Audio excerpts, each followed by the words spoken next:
Aiksamam nav nekādas drošības, viņš pakļaujas uz drošības siksnām. Motors dūds, bet nekad nepierūc. Atjālādē katru dienu, man nav jāpasaka, kas viņš ir.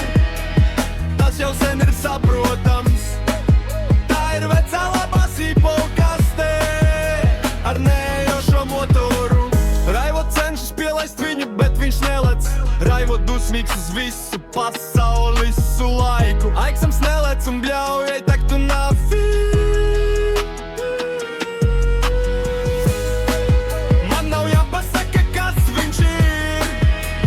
Tas jau sen ir saprotams, tā ir vecā labā sīpolkaste ar neejošo motoru.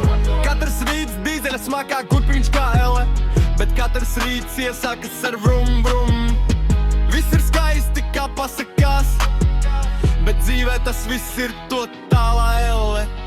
Nervi nestrādā kā cilindrs, motors griežas, bet nelec. Degviela mistiski kaut kur pazūd, jaudas nav.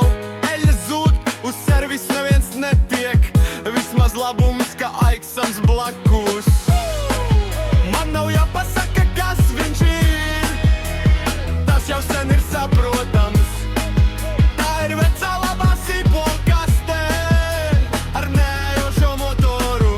Raivo saka, pērkat sīpolkas, būs jautri katru rītu un psihologiem būs darbs.